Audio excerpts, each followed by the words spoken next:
Assalamualaikum warahmatullahi wabarakatuh. A'udzu billahi minasyaitonir rajim. Bismillahirrahmanirrahim. Wa bihi nasta'inu ala umurid dunya waddin. Wassalatu wassalamu ala asyrafil anbiya'i wal mursalin sayyidina wa maulana Muhammadin wa ala alihi wa sahbihi ajma'in, amma ba'd. Hadirin sekalian yang dimuliakan oleh Allah, marhaban ya Ramadan.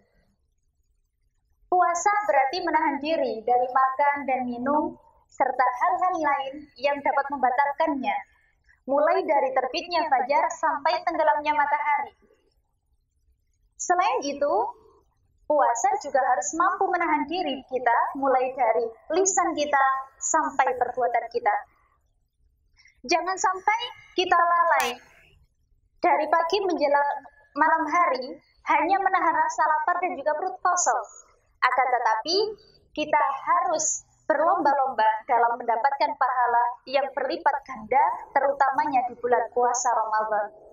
Dalam surah Al-Baqarah ayat 183 yang berbunyi, A'udzu billahi minasyaitonir rajim. Bismillahirrahmanirrahim. Ya ayyuhalladzina amanu kutiba alaikumus siyamu kama kutiba alal ladzina min qablikum la'allakum tattaqun. Yang artinya, hai orang-orang yang beriman, diwajibkan atas kamu berpuasa sebagaimana diwajibkan atas orang-orang sebelum kalian agar kamu bertakwa. Saudara-saudaraku sekalian yang dirahmati oleh Allah, hampir seluruh umat muslim merasakan hal yang sangat berbeda dengan Ramadan di tahun-tahun sebelumnya. Jika sebelumnya kita bisa berkumpul bersama keluarga untuk buka bersama, namun berbalik arah. Sekarang kita hanya bisa berbuka di rumah dengan keluarga inti saja. Ataupun anak muda yang tiap sorenya saling komunikasi. Coba deh nanti ngabuburit yuk. Ayo, jam berapa? Jam 4 sore. Cari takjil bersama teman-teman di pinggir jalan, sungguh menyenangkan. Nyatanya sekarang kita hanya bisa keluar rumah, membeli seperlunya, bertemu tetangga, hanya sekedar tegur sapa. Dan selanjutnya, akan kembali ke rumah. Lalu bagaimana kiat-kiat kita untuk menghadapi puasa Ramadan di tengah-tengah pandemi ini yang hampir 1 tahun? Hadirin sekalian, bukan berarti Ramadan di tengah pandemi COVID-19 ini membuat kita bermalas-malasan ataupun berleha-leha. Kita semua harus tetap meningkatkan iman dan ketakwaan kita kepada Allah Subhanahu wa Ta'ala. Lalu, hal apa yang dapat kita lakukan? Yang pertama, yaitu bekal ilmu. Jadi kita harus banyak tahu, banyak-banyak membaca, banyak-banyak mendengarkan ceramah-ceramah. Sekarang, banyak sekali ceramah-ceramah online yang punya Instagram, bisa lihat live IG, Habib, ataupun ustadz-ustadz muda di zaman sekarang.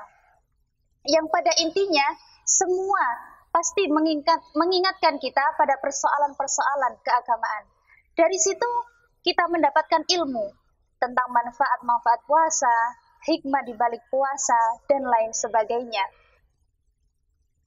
Jadi, dari sini kita setiap apa yang kita lakukan dapat men-charge ilmu kita. Kita dapat men-charge ilmu iman kita dan lebih lagi kita dapat mengamalkannya apa yang sudah kita dapatkan. Selanjutnya yang kedua, yaitu perbanyak istighfar dan juga sholawat. Tentunya kita menjalani puasa Ramadan ini adalah memperbanyak istighfar dan sholat salawat kepada Nabi Muhammad SAW. Kenapa kita harus beristighfar kepada Allah? Karena kita akan beramal soleh di bulan puasa ini. Saudaraku semua, maksiat dan juga maksiat tentu akan menghalangi kita untuk memperbanyak amal ibadah.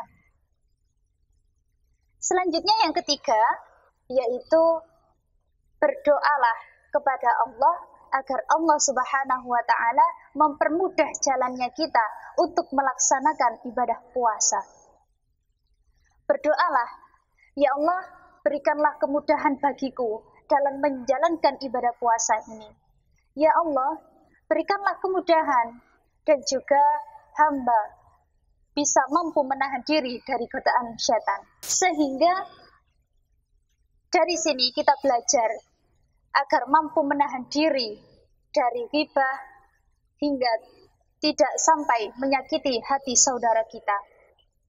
Kita terus berdoa kepada Allah, yang pada intinya semoga Allah melancarkan puasa kita sehingga kita tidak hanya mendapatkan lapar dan juga dahaga, akan tetapi amal ibadah kita dicatat oleh Allah Subhanahu wa Ta'ala sebagai amal kebaikan.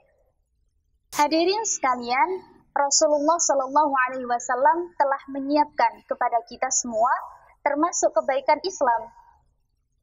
Kebaikan Islam dari seseorang ini adalah ketika dia berhasil meninggalkan sesuatu yang tidak mendatangkan manfaat dari dirinya maupun tidak mendatangkan manfaat bagi orang lain.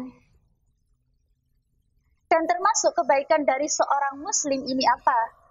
Ketika lisannya dan juga perbuatannya tidak menyakiti banyak orang. Insya Allah, harapan kita semoga kita masuk ke dalam golongan orang-orang yang berbuat kebaikan. Saudaraku sekalian, jadi puasa ini merupakan momentum yang paling baik untuk kita mendekatkan diri kepada Allah. Meskipun dalam kondisi pandemi ini, kita harus semangat dalam meraih kebaikan. Satu hal yang paling penting dan yang perlu kita ketahui bahwa pandemi ini adalah takdir dari Allah Subhanahu wa Ta'ala, yang mana sudah tertulis di Lauhul Mahfuz sebelum Allah menciptakan langit dan bumi. Kita tidak bisa menyalahkan takdir. Ya Allah, kenapa Engkau menurunkan wabah ini? Saya jadi sulit bekerja, saya jadi sulit beraktivitas, saya sulit untuk bertemu dengan teman-teman. Kita tidak bisa menyalahkan takdir yang sudah Allah tentukan. Tapi bagaimana respon kita terhadap takdir yang sudah Allah berikan?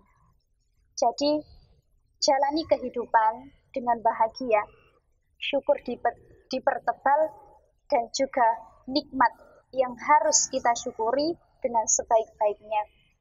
Cukup sekian yang dapat saya sampaikan. Kurang dan lebihnya saya mohon maaf yang sebesar-besarnya. Wallahul muwafiq ila aqwamit thoriq. Assalamualaikum warahmatullahi wabarakatuh.